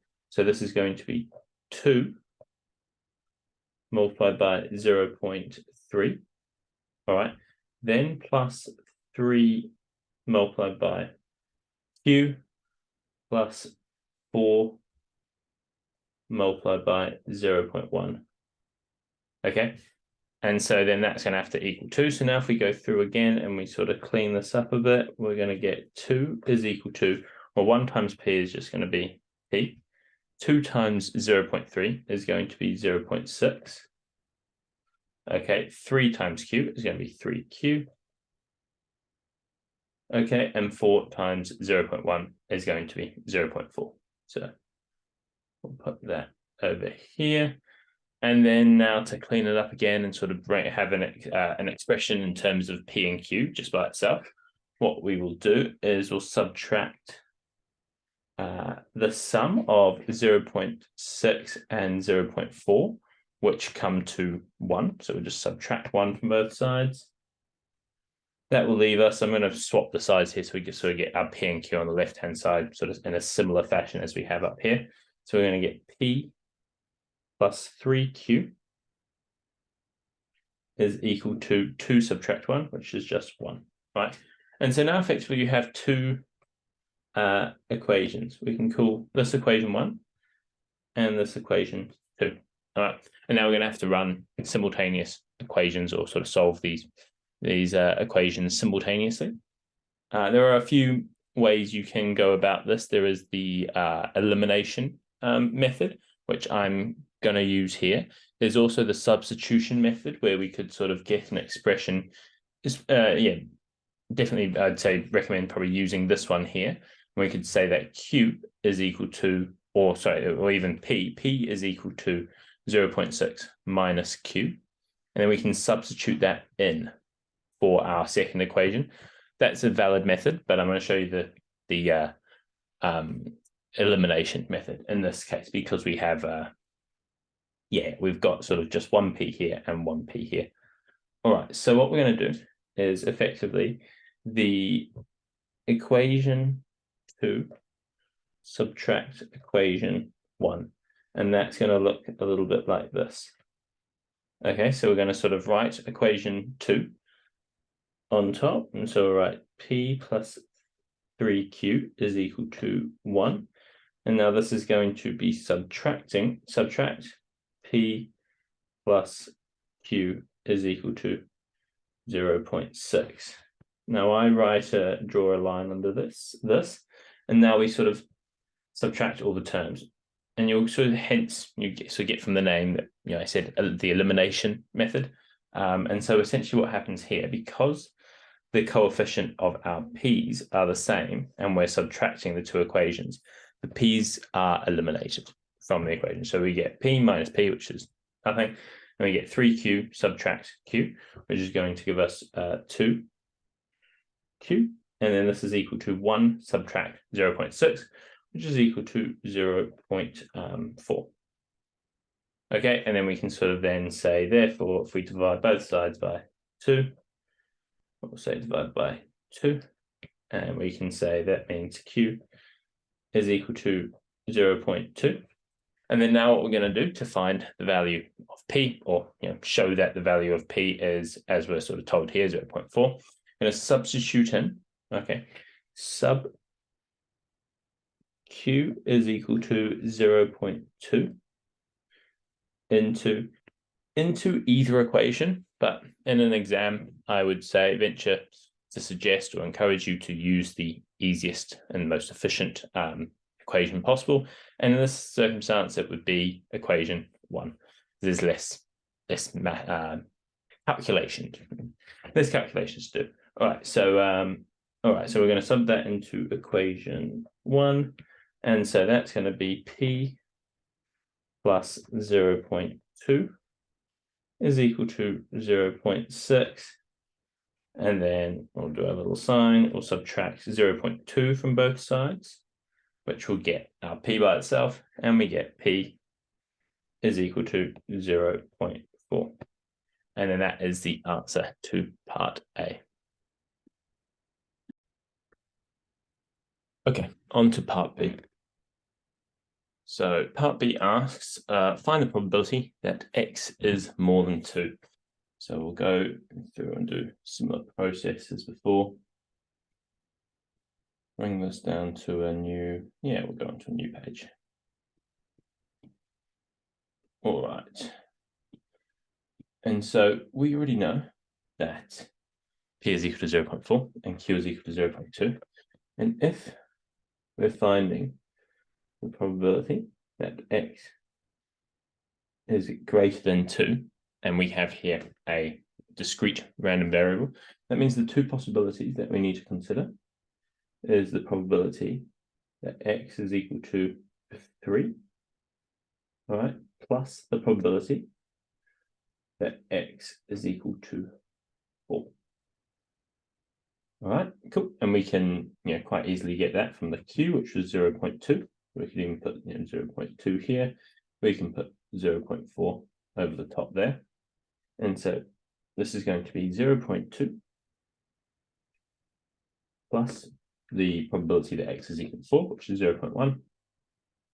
And so the answer is 0.3. And I'm going to copy this down for each line. And there we go. That is the answer to part B. Okay, on to part C. Let's go up. So Nikki plays a game with this 4-sided die. In this game, she's allowed a maximum of 5 rolls. Right, let's highlight that up. Maximum of 5 rolls. And we'll extend it to include the idea of it being the maximum. Okay, her score is calculated by adding the results of each roll. Nikki wins the game if her score is at least 10. Okay. After 3 rolls of the die, Nikki has a score of 4. Okay. Part C says, assuming that the rolls of the die are independent, right? So that's going to be important, the fact that they are independent. Find the probability that Nikki wins the game. Right, and then after 3 rolls,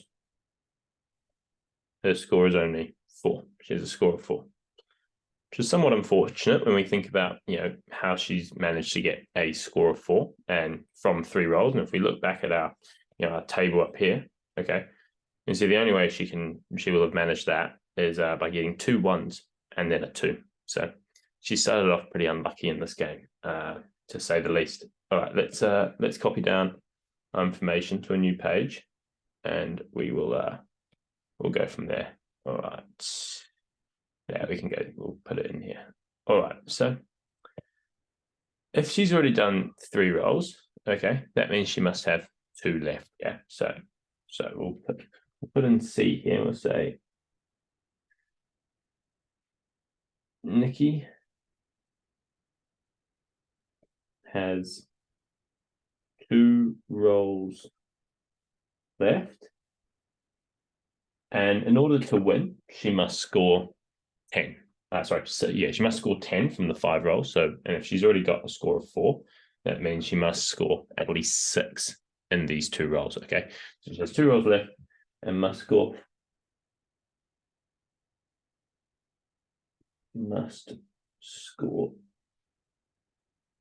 at least 6 to win. All right. Okay, so now we've got to consider the possibilities of Nikki scoring 6. Okay, so if we look back at our table, in fact, what we could do, we'll just copy this bit here and bring that off to the right. Let's do that. Paste image. Yeah, that'll do. That's not too bad. Okay, cool. So the ways that she can score a 6. Okay, so the probability, so we'll say P win. So the probability that Nikki wins will be the probability that she rolls a, well, we can't make any sum of 2 rolls with using 1. So if she gets one more 1, right, considering she's already got 2, because if she's on 3 rolls and gotten a score of 4, that means she will have had to roll 2 1s and 1 2, which is unfortunate. Yeah, so she can't roll a 1 at all. She could roll a 2 on the first roll, all right, and then a 4 on the second roll. She could do that in reverse order as well. So she could do a probability of a 4 and then a 2. All right, then the probability of getting a 3 and a 3. All right, there we go. And then equally, we could say if she got the probability of getting a 4 and a 3 and a 3 and a 4, because that would add up to 7, which is at least 6. So that's also going to count. So we'll say plus probability of a 4 and a 3 plus the probability of a 3 and a 4.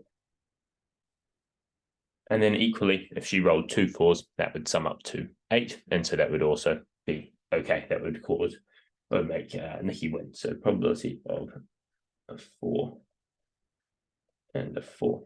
Okay.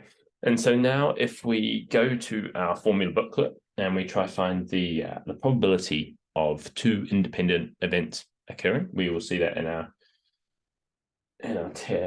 our formula booklet here. Let's go find it. It's in the 4 section, topic 4. And so here, all right, so this idea here, independent events, okay? So the probability of A and B occurring, okay, is the probability of A times the probability of B. All right, so that's what we're going to need here. Let's just take that, copy that over. What am I doing? Sorry, we'll log that there. All right, so then now in order to calculate the probability that Nikki wins, we need to add up all these probabilities. And in order to do that, we're going to need to multiply. So for the first one, we're going to have to multiply the probability of getting a 2 and then a 4. Okay, so we're going to have to find the product of that. So that's going to be 0.3 times by 0.1. Okay, and then we get the same thing, but in reverse order, which is going to equal the exact same thing. So I'm going to write it all out. But what would be also, equally fine and probably more efficient in an exam is you could just multiply this bit here by 2, just one of them by 2. And if you put a coefficient of 2 in your working, the marker will know what you're doing, and they'll see that you understand that they're going to be the same thing.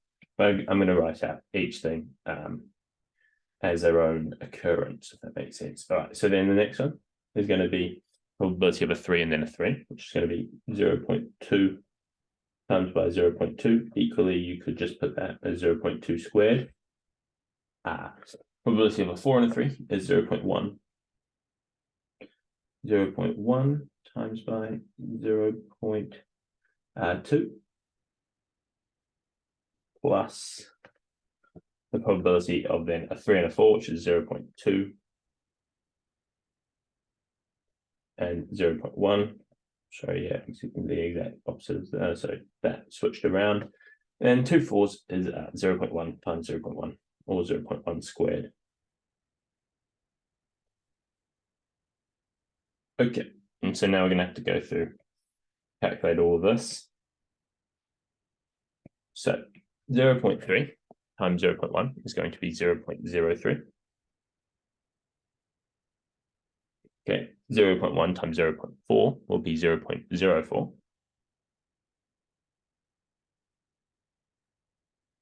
Sorry, 0.2 squared, or 0.2 times 0.2 will be 0.04 as well. 0.1 times 0.2 will be 0.02. And yeah, that's repeated for the next one as well. 0.2 times 0.1, so that's 0.02. And then 0.1 times 0.1 is 0.01. Okay, cool. Now we're just going to add all these up. So we got 0.03 plus 0.04 plus 0.04 plus 0.02 plus 0.02 plus 0.01. And that will give me the 0.15. Okay, take your time with these ones. It's quite easy to get them off by sort of one digit, but yeah, I recommend just going through. So 0.03, 0.04, so you get to 0.07, then 0.11, then 0.13, 0.14, then 0.15 at the end. You kind of saw how I went through there like that as we work from left to right. Okay, and then that is the answer to part C. So that's the probability that Nikki would win the game. Okay, now let's move on to part D. Okay, so part D and E, brought them down to a new page. So David has 2 pairs of unbiased 4-sided dice, a yellow pair and a red pair. Both yellow dice have faces labeled 1, 2, 3, and 4. Let S represent the sum obtained by rolling the 2 yellow dice. Probability distribution for S is shown below. Okay, cool. So that's given here. First red die has faces labeled 1, 2, 2, and 3. And the second red die has faces labeled 1, A, and B, where A is less than B, and A and B are both an element of positive integers. Okay, the probability distribution for the sum obtained by rolling the red pair is the same as the distribution for the sum obtained by rolling the yellow pair. Okay, cool. And part D asks, determine the value of B. So when we think about our 2 dice, our 2 red dice, red dice, we'll say on our first one, okay, we have 1, 2, 2, and 3. And then let's put our second one here, where we've got 1, A, and B. Okay, and we know that A is less than B. Okay, and when we look at the probability distribution that we've got up here, okay, if we look towards the the 8 column, right, there has to be only one possibility from rolling our two red dice, that sum to 8. Okay, and then when we look at our, the possibilities that we have, we can get sort of 1 and 1, all right, and that would represent 2, and that would give us our 1/16. So that's already taken care of. We're going to get 1 in A, 1 in A again, and 1 in B. All right, so we're not going to be too concerned about the 1 idea, because there's no way we're going to be able to get 8 or just one value of 8, and that being our highest value. So we've got to skip all the way to the 3 on the first dice. Okay, so we've got to assume that we have rolled a 3, and then there has to be one possibility from rolling the second dice where the sum of our two dice will add up to 8. I hope that made sense. Okay, so if we went for 3 and a 1, we would get 4, and so that's not going to be good. We could get 3A and then 3A again, and if that was to sum to 8, so let's say if A was 5, okay, that means we'd have to have 2 possibilities of summing to 8, and then we'd also have to have a possibility that is, a sum that is higher than 8, because we are told that A is greater than B. So other way around, so A is less than B. So with that being said, why is that constantly giving me a little dot? So yeah, there we go. All right, so with that being said, that means 3 and B will have to sum to 8, and there's only one possibility of that happening, which is 3 and B. So then therefore we can conclude that B is equal to 5. So yeah, a bit of thinking involved with that one. But yeah, so that is the answer to part D. Okay, and part E asks, find the value of A, providing evidence for your answer. All right, so the best way to go about this will be to create a table of sums or of results, from rolling the two dice. All right, so the way I'm going to go about that is I'll put the first dice up the top, so we can have sort of, we'll go 1. In fact, what I can do is I can even just copy this, right? I can just bring this down. 1, 2, 2, and 3, and then on the the vertical, in the columns, I suppose, we'll put the second dice. So we'll go 1, A, and B, and now let's. In fact, we know what B is. B is 5, so let's lob that in. 5. All right, and so now if we create this table, we'll go like this. There. Okay, cool. And now let's add in our vertical lines. All right. And let's just copy that. I'll just bring that over there. All right, sweet. That will do. And we'll bring these down. Okay, so now when we look at our first column, we've got a whole bunch of different possibilities, and let's put in right in the sum of each possibility. I'm going to put this in a new color. All right, so we're going to say, this is 2, because we get 1 and 1. When we get 1 and 2, which will be 3, 1 and 2 will sum to 3, 1 and 3 will sum to 4. Okay, cool. Now on to the next line. So here we have A and 1, so we can call this A plus 1. Then this can be A plus 2, A plus 2, and then A plus 3. Equally, then this line is going to be exactly the same. A plus 2, and then A plus 3. And then lastly, we can put in 6, 7, 7, and 8. And so we have 16 possibilities in our table, which is correct from our probability distribution table, which I'm also going to bring. Let's bring that down as well. Okay, so let's stop that there. And now let's start to equate. So have we got one possibility, 1 out of 16, that is equal to 2, and that's correct. We've got that. We've got 2 possibilities that are equal to 3, which are here. Okay, 4 possibilities. Sorry. So the sum of 4, we're meant to have 3 possibilities. Okay, and we have one of them in our table. So that's going to be helpful. Or what have I done? We've got one of them in our table. Okay, and then so on and so forth. But the easiest way to answer this is that in our definite sum, so in this top line here, okay, and in this bottom line here, we have no options or no sums of 5. Okay, so that means therefore some of these sums here are going to have to add up to 5, right? And there's going to have to be 4 possibilities for them, all right? So if we get rid of these highlight here and we see which occurrence with A in it has 4 possibilities, well, that's going to be these middle 4 possibilities, okay? So these guys are going to be our 4 possibilities that add up to 5, all right? So I'm trying to, let's actually highlight all the individual terms as well. All right, so these terms here have to add up to 5. So if the probability that s is equal to 5 is equal to 4/16, therefore a plus 2 will have to equal 5, because that's the only one we have with 4 possibilities. And so then we can say, therefore, a is equal to 3. And that is the answer to part E.